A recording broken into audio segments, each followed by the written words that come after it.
Buenas tardes, mi nombre es Benítez Jessica y con mis compañeros de Mayo Araceli, Saavedra Erika, Lesme Antonio, Cano Nidia y Villanueva Pablo vamos a hablar del tema desequilibrio de sodio.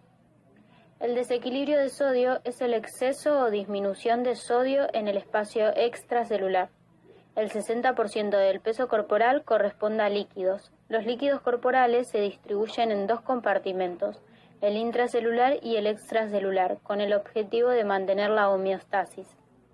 La pérdida de líquidos altera este equilibrio, y en esta pérdida se pierde sodio. El sodio es el electrolito más abundante en el espacio extracelular y desempeña la función de control y distribución de agua en todo el organismo. La pérdida o ganancia de sodio suele acompañarse de una pérdida o ganancia de agua. El síndrome de secreción inadecuada de hormonas antidiuréticas puede relacionarse con un desequilibrio de sodio. A las alteraciones de sodio se las denomina hiponatremia y hipernatremia. La hiponatremia es la concentración de sodio sérico menor a 135 miliequivalentes por litro. Se puede presentar de forma aguda o crónica. La forma aguda suele ser consecuencia de una sobrecarga hídrica en un paciente sometido a cirugía, y la forma crónica se observa con mayor frecuencia en personas fuera del ambiente hospitalario. Es de mayor duración y causa menos secuelas neurológicas. Y la hipernatremia es la concentración de sodio sérico mayor a 145 miliequivalentes por litro. Puede deberse a un aumento de sodio fuera de la proporción con los líquidos, o una pérdida de agua que excede la del sodio. Es posible encontrarlas en un paciente con volumen hídrico normal o con insuficiencia de volumen hídrico o cuando se pierde agua. Los pacientes pierden más agua que sodio. En consecuencia, su concentración de sodio en suero aumenta. Fisiopatología de la hiponatremia. La hiponatremia se debe ante todo a un desequilibrio de agua más que de sodio. El sodio urinario ayuda a diferenciar la hiponatremia de origen renal de aquella con otra etiología. Una concentración baja de sodio en la orina se presenta cuando el riñón retiene sodio para compensar la pérdida de líquidos por vías distintas a las renales. Una concentración alta de sodio en la orina se relaciona con la pérdida renal de sal. La deficiencia de aldosterona, como la que se presenta en la insuficiencia suprarrenal, también predispone a la insuficiencia de sodio. Además, la utilización de ciertos fármacos como anticonvulsivos incrementa el riesgo de hiponatremia. El síndrome de secreción inadecuada de la hormona antidiurética se observa cuando existe tanto hiponatremia como hipernatremia. Las alteraciones fisiológicas relacionadas incluyen actividad excesiva de la hormona antidiurética, retención de agua e hiponatremia dilucional, así como una excreción urinaria inadecuada de sodio en presencia de hiponatremia. Este síndrome puede ser el resultado ya sea de una secreción prolongada de la hormona antidiurética por el hipotálamo o de la producción de una sustancia similar a partir de un tumor. Fisiopatología de la hipernatremia. Una causa frecuente de hipernatremia es la privación hídrica en pacientes que no pueden responder a la sed. Las personas muy ancianas, muy jóvenes o con disfunción cognitiva se ven afectadas con mayor frecuencia. La administración enteral de alimentación hipertónica sin complementos apropiados de agua conducen a hipernatremia, y lo mismo ocurre con la diarrea acuosa y las pérdidas insensibles de agua. Además, la diabetes insípida puede causar hipernatremia si el paciente no percibe la sed o no es capaz de responder a ella, o si hay una restricción hídrica excesiva. Otras causas menos frecuentes de hipernatremia son el golpe del calor, el cuasi ahogamiento en agua salada y el mal funcionamiento de los sistemas de hemodiálisis o diálisis peritoneal. La administración intravenosa de solución salina hipertónica o el uso excesivo del bicarbonato de sodio también causan hipernatremia. La disnatremia de esfuerzo puede presentarse en atletas de alto rendimiento y puede producir encefalopatías que ponen en riesgo la vida. La hipernatremia y la hiponatremia relacionada con el ejercicio pueden manifestarse de manera similar, con desorientación y confusión. Las pruebas en el sitio de atención pueden diferenciarlas y ayudar a evaluar la gravedad de la disnatremia y orientar al tratamiento adecuado. Manifestaciones clínicas. Las manifestaciones de la hiponatremia dependen de su causa, magnitud y velocidad a la cual se desarrolló la insuficiencia. Pueden identificarse disminución de la turgencia de la piel, sequedad en las mucosas, cefalea, disminución ortoestática de la presión arterial, náuseas, vómitos, dolor abdominal. Cuando la concentración de sodio extracelular disminuye, el líquido intracelular adquiere una concentración relativamente mayor y atrae el agua hacia el interior de las células. Las características de la hiponatremia relacionada con la pérdida de sodio y ganancia de agua incluyen calambres, sensación de agotamiento. La intensidad de los síntomas aumenta a la par de la hiponatremia. Pueden presentarse signos de aumento de la presión intracraneal como confusión, crisis convulsivas y muerte. Las manifestaciones clínicas de la hipernatremia se deben al incremento de la osmolalidad plasmática secundaria, al aumento de la concentración de sodio en el plasma, la deshidratación que induce la hipernatremia. Suele pasar de inadvertida como causa de cambios conductuales y del estado mental en pacientes ancianos. La temperatura puede aumentar levemente, pero regresa a valores normales después de corregir la hipernatremia. Una característica importante es la sed.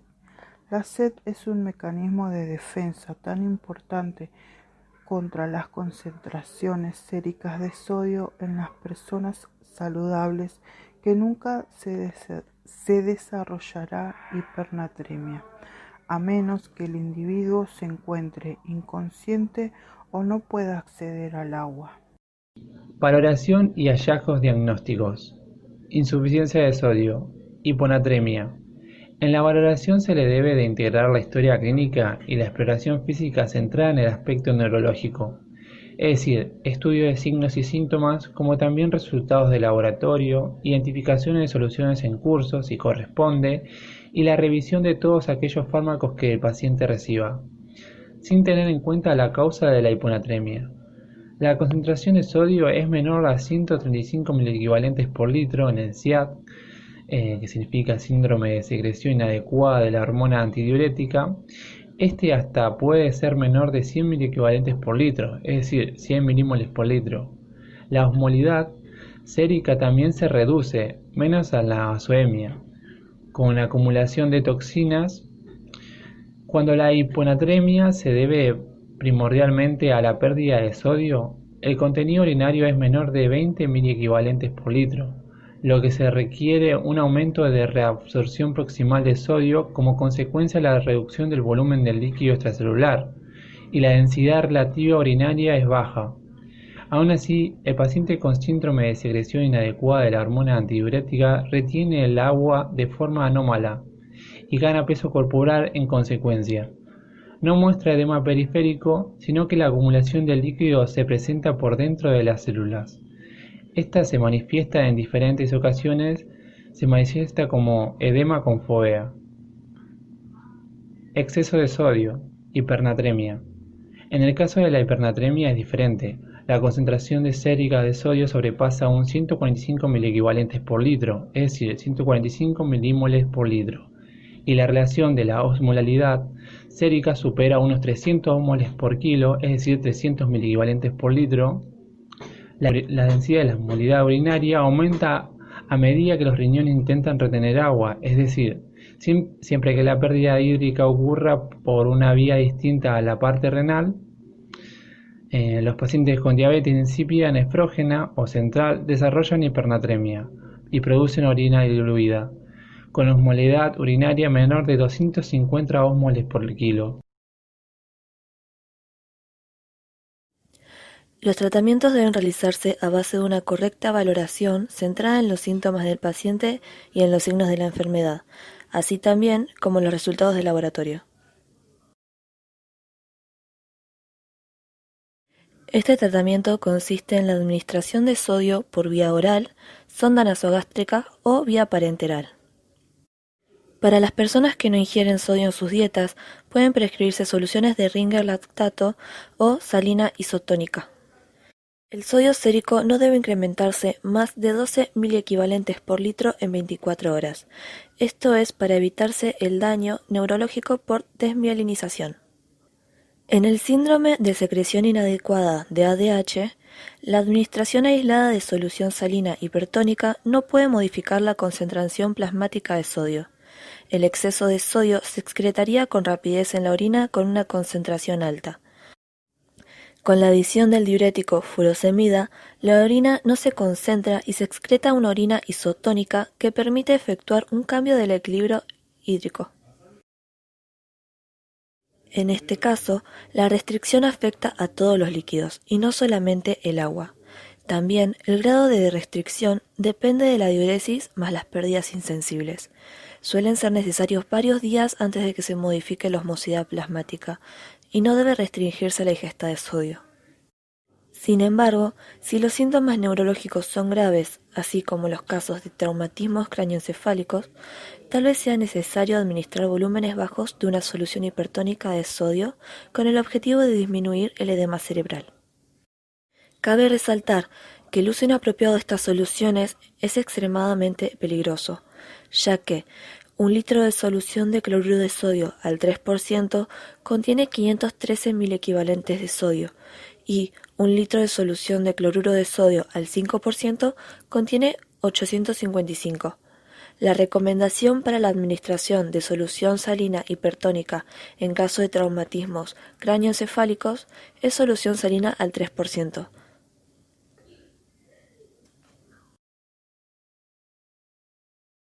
Los antagonistas de los receptores de ABP son fármacos que resuelven la hiponatremia al estimular la excreción de agua libre. Puede ser un tratamiento bastante útil en individuos con hiponatremia sintomática, tanto moderada como grave, pero está contraindicado en personas con convulsiones, delirio o coma, en quienes se justifica el uso de solución salina hipertónica. Un elemento práctico en el manejo diario consiste en aumentar, además de la ingesta de sal, el aporte de proteínas mediante suplementos hiperproteicos, que finalmente también inducirán un aumento de la eliminación de urea en orina. El tratamiento de la hipernatremia consiste en reducir las altas concentraciones de sodio mediante infusiones de soluciones. Estas pueden ser una solución electrolítica hipotónica o una solución isotónica distinta a la salina. La solución glucosada al 5% está indicada cuando deben restituirse líquidos sin sodio. Se considera que una solución de sodio hipotónica es más segura que la solución glucosada al 5%, ya que permite una reducción gradual de la concentración del sodio en suero. Esto disminuye el riesgo de un edema cerebral. La concentración sérica de sodio se reduce a una velocidad máxima de 0,1 en 1 miliequivalente por litro por hora, para permitir un periodo suficiente para el ajuste por difusión a través de los compartimientos líquidos.